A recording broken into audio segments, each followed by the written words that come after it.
Yes and is a popular way to communicate when doing comedy, but isn't always translating into good business in your organization. We're going to tackle that in this video. My name's Tammy and I am your communication coach, and in today's video we're going to dissect the whole theory around yes and as a philosophical leadership approach and why it may be hurting your bottom line. Now, in comedy, the yes and theory is quite simple in its application. There's two parts to it. Essentially, the yes, meaning whatever your partner gifts you in conversation, you assume to be true.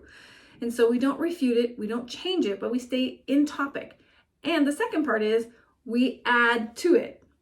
So it may look something like this. Hey, don't forget we're going to that Halloween party tonight. You say yes, and you build on it. And so we go, yes, we're going to that Halloween party. We're in the same container.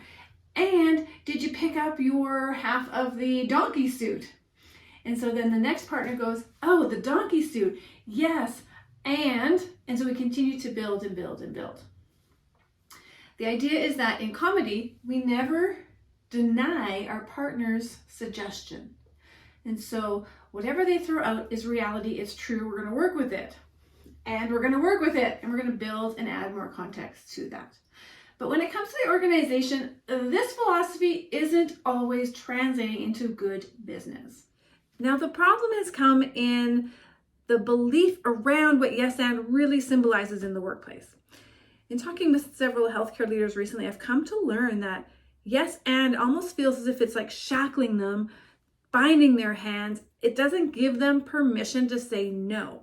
It feels more like they need to say, yes, I will do what you asked me to do, and I'm going to do it under budget with less money, with fewer staff, all with smiling on my face and no questions asked. So let's look at how a yes and might sound just in general conversation. Hey Jim, thanks for helping me with that meeting. I really wasn't sure how I was going to wrap things up. Oh, no problem, Sarah. That meeting's really important to us, and I know that the closing was really going to help you solidify whether or not we got the sale or not. So I was really happy to support. So there wasn't a yes and stated, but it was, I'm sharing with you. Sarah is sharing that she had help with a meeting. Jim is saying yes to the meeting. I'm in the container with you. We're talking about the same thing. And I really knew that this was important, adding some context. Now, if Jim hadn't agreed to the fact that Sarah was talking about the meeting, it might sound like this. Hey Jim, thanks for helping me with that meeting. I really wasn't sure how I was going to close it. Meeting, this is like the lifeline of our company. If we don't get this deal, we are done. We're no longer talking about a meeting, we're talking about lifeline. We're talking about this is the biggest thing since sliced bread. And so that disconnect of container is going to make Sarah feel less comfortable in carrying on the conversation. Agreement doesn't necessarily mean that you are agreeing with what needs to happen. Looking for a place in which we can come together, a place where we can agree on something, is not an admission that it's the right decision to make. So I can agree with someone's perspective that this is a priority. I can agree with someone's values that I got all this pressure on me right now and we have to implement it. I can agree that, being a fast action taker is important.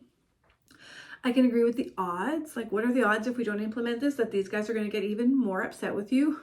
Totally can see that. So that was perspective.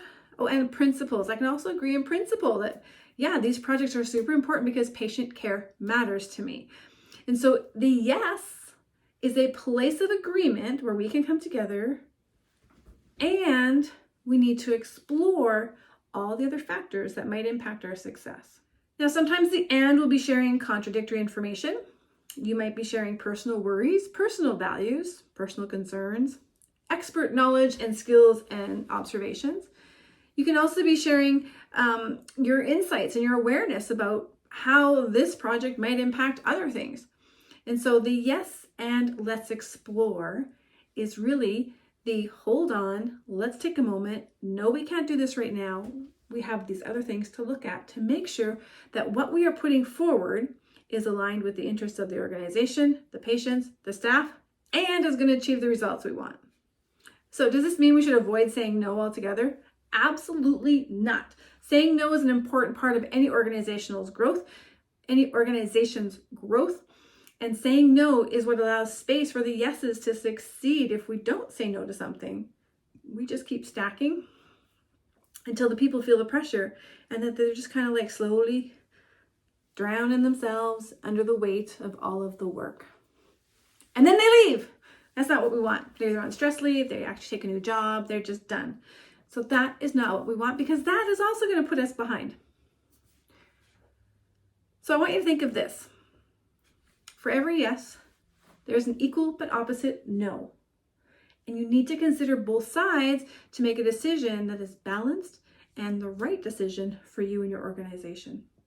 But if we're only ever looking at the yes and we're not looking at the no's, we're going to miss out on an opportunity to do an even better job.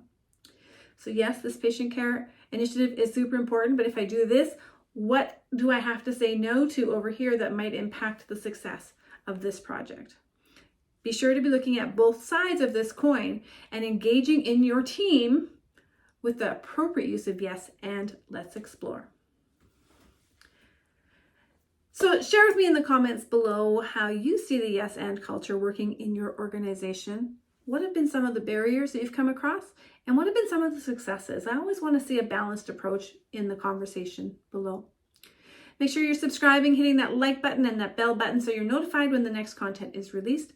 And in the description box below, I'm going to share a few links for you. So if speaking up is difficult, there is 10 Safe Conversation Starters. That's always a free download where you can access scripts to respond to offensive workplace behaviors. There's also a coaching service that I offer. And if you'd like to try out what coaching is like for healthcare clinicians, educators, and leaders, then there's a link there to book a sample coaching session with me, complimentary. And as long as those spots are open, then I'm still accepting clients. And of course, the last thing is if you'd like to read a full article on this, I'll put a link down below for that as well. In the meantime, guys, make it a great day.